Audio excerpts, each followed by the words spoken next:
Hello friends. मैं उम्मीद करता हूँ कि आप सब बढ़िया होंगे। तो आज हम बात करेंगे कि ऐसे कौन से कॉम्बिनेशंस होते हैं हमारे चार्ट में जिनके साथ हमें रिच स्पाउस मिलता है। क्योंकि हम देखते हैं कि कई लोग ऐसे होते हैं कि जो शादी से पहले बहुत ही गरीब हुआ करते थे, मगर शादी के बाद उनकी लाइफ पूरी तरह से ट्रांसफॉर्म हो गई है। वो तभी होता है क्योंकि उनके उनका जो स्पाउस होता है वो बहुत रिच होता है, जिनके साथ ये भी रिच बन जाते हैं। तो ये कॉम्बिनेशंस कब बनते हैं, हम इनके बारे में बात कर लेते हैं। सबसे पहले तो हम बात करते हैं कि ऐसे कौन से हाउसेस होते हैं जो देखने बहुत इंपॉर्टेंट हो जाते हैं अगर हम देखना चाहते हैं कि किसी इंसान के चार्ट में ऐसा योग बन रहा है कि जिससे उसे अपने स्पाउस के थ्रू धन प्राप्ति के योगास हों और अपने स्पाउस के थ्रू रिच बनने के कॉम्बिनेशंस हों। तो उसमें सबसे पहले तो आ जाता है सेवंथ हाउस, जो कि हमारे स्पाउस का मेन घर होता है।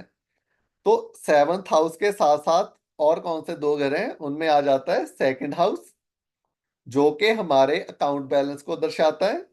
हमारे पास कितनी मनी पड़ी है, लिक्विड कैश, लिक्विड मनी हमारे अकाउंट में कितना पैसा पड़ा है, वो सभी हम सेकंड हाउस से ही देखते हैं। एंड इसके बाद आ जाता है 11th हाउस, जो कि इनकमिंग गेन्स का होता है। हमें कितने लाभ होते हैं हमारी लाइफ में, कितने हमें लोगों से बेनिफिट्स मिलते हैं, वो हम सब 11th हाउस से देखते हैं। सेकंड हाउस से हम देखते हैं हमारी धन की स्थिति। तो जब भी सेवंथ हाउस का संबंध सेकंड हाउस से, और या फिर सेवंथ हाउस का संबंध 11th हाउस से आपके चार्ट में बनेगा, तो वो ऐसा दर्शाता है कि आपका स्पाउस बहुत रिच होगा, जिसके साथ आप भी रिच बन जाते हो। तो अगर ये कॉम्बिनेशन, हमने लिंक के बारे में पहले ही बात किया है कि जब भी जैसे सेकंड हाउस का हम काल पुरुष की कुंडली ले लेते हैं कि यहाँ पर 1 नंबर लिखा है, तो अगर यहाँ पर 1 लिखा है तो यहाँ पर आ जाएगा 2। तो सेकंड एंड सेवंथ का तो इसमें तो सेम ही बन जाता है, तो शुक्र ही बन गया। तो जब भी शुक्र का संबंध आपके चार्ट में, जो भी 11th हाउस का लॉर्ड बनता है, जैसे कालपुरुष की कुंडली में 11th हाउस का लॉर्ड बन गया सैटर्न, तो जब भी वीनस एंड सैटर्न का लिंक, वो कॉम्बिनेशन कैसे बनता है कि कंजंक्शन में पड़े हों इन दोनों घरों के लॉर्ड, या फिर एक दूसरे के साथ म्यूचुअल एस्पेक्ट में हो और हाउस एक्सचेंज किया हो। तो जब भी ये कॉम्बिनेशंस आपके चार्ट में बनेंगे, अगर किसी और लगन का चार्ट होता तो यहाँ पर वो डिफरेंट, अगर हम ऐसे ही बात कर लें कि यहाँ पर अगर 2 नंबर लिखा हो लगन में, तो यहाँ पर 3 आ जाएगा, तो उसका स्वामी बन जाता है मरकुरी। तो अगर यहाँ पर मरकुरी लिखा है तो उसका संबंध जब भी आपके चार्ट में सेवंथ हाउस का जो भी लॉर्ड बनता है उसके साथ बनेगा, कंजंक्शन में पड़े हों किसी भी घर में, इनमें हमने बस जो घर छोड़ने हैं वो 6th एंड 8th हाउस, ये दोनों घर हमने छोड़ देने हैं। ना तो हमने 6th लेना है ना ही 8th। तो जब भी इन दोनों घरों को छोड़कर किसी और घर में इनका कॉम्बिनेशन बनेगा, तो वो दर्शाता है कि आपका स्पाउस बहुत रिच होगा, जिससे आपकी लाइफ ट्रांसफॉर्म हो जाती है। आगे हम बात कर लेते हैं कि ऐसे कौन से प्लैनेट्स होते हैं, कि वीडियो के एंड में हम ऐसे भी बात करेंगे कि ऐसा कौन सा एक नक्षत्र है, अगर उनमें भी आपका सेवंथ हाउस का लॉर्ड या और जितने भी मेन प्लैनेट्स होते हैं वो आपके उस नक्षत्र में बैठे हों, तो वो तो 101% श्योरिटी दे देते हैं कि आपका स्पाउस आप बहुत रिच होगा, जिससे आपको भी बहुत सपोर्ट मिलेगी एंड आपका अकाउंट बैलेंस में ट्रांसफॉर्मेशन आएगी।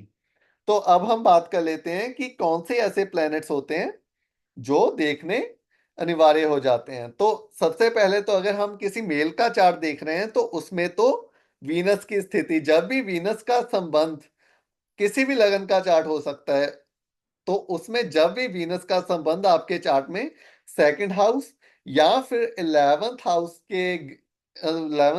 के घर में, या फिर 11th हाउस या सेकंड हाउस के लॉर्ड के साथ, जब भी आपके वीनस का किसी लड़के के चार्ट में उससे संबंध बनेगा, तो वो आपके चार्ट में प्रॉमिस करता है कि आपका स्पाउस बहुत रिच होगा। ऐसे ही अगर हम किसी लड़की का चार्ट देख रहे हैं फीमेल के चार्ट में हमने जुपिटर को देखना होता है। तो जब भी जुपिटर का संबंध सेकंड हाउस से या 11th हाउस से या फिर इन दोनों के लॉर्ड्स के साथ बनेगा, तो वो भी प्रॉमिस करता है कि आपको स्पाउस एक रिच मिलेगा ही मिलेगा। इसमें हमने 6th एंड 8th हाउस को छोड़ देना है, इन घरों में नहीं बनना चाहिए। अगर इन घरों में बन रहा है तो इसके लिए रेमेडीज करवानी बहुत इंपॉर्टेंट हो जाती हैं।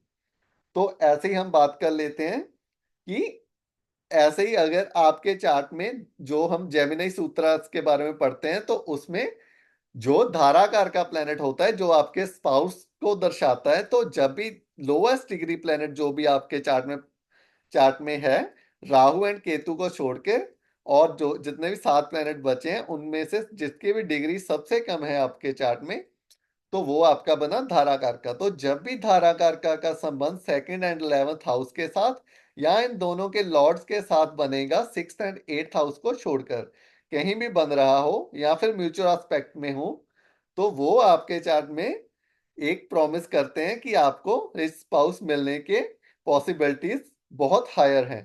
तो ये तो हमने बात कर ली कि कौन कौन से घर एंड प्लैनेट्स हो जाते हैं जो इंपॉर्टेंट होते हैं। इसी के साथ साथ हमें दशाओं दशा आपके चार्ट में कौन सी दशा चल रही है आपको इसका एनालिसिस करना भी एक बहुत इंपॉर्टेंट हो जाता है। क्योंकि अगर आपके चार्ट में आपकी शादी हुई है, आप मैरिड हो, तो जब भी आपके चार्ट में 7th हाउस की दशा चल रही हो और उसमें 2nd या 11th हाउस का की अंतर दशा आ जाए, तो वो उस समय आपको अपने स्पाउस के थ्रू धन प्राप्ति या लाभ के योगास बनते हैं। इसी तरह से वाइस वर्सा अगर हम बात कर लें कि 2nd या 11th हाउस के में पड़े प्लैनेट्स की या इनके लॉर्ड्स की महादशा चल रही हो और उसमें 7th हाउस में पड़े प्लैनेट्स या फिर 7th हाउस के लॉर्ड की अंतरदशा आ जाए, तो उस समय भी आपको धन प्राप्ति के योगास बनते हैं अपने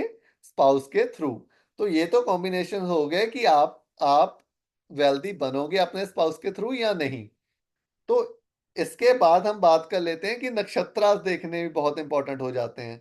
तो जब भी आपके चार्ट में 7th हाउस में पड़े प्लेनेट या 7th हाउस का जो भी लॉर्ड बन रहा है आपके चार्ट में, वो 7th हाउस का लॉर्ड जब भी 2nd हाउस या फिर 11th हाउस के लॉर्ड के नक्षत्रा में पड़ा हो 6th एंड 8th हाउस को छोड़ के, और किसी भी घर में 2nd हाउस के लॉर्ड के या फिर 11th हाउस के लॉर्ड के नक्षत्रा में आपका 7th हाउस का लॉर्ड पड़ा हो, तो वो भी आपके चार्ट में प्रॉमिस करता है कि आपको एक रिच स्पाउस मिलेगा ही मिलेगा।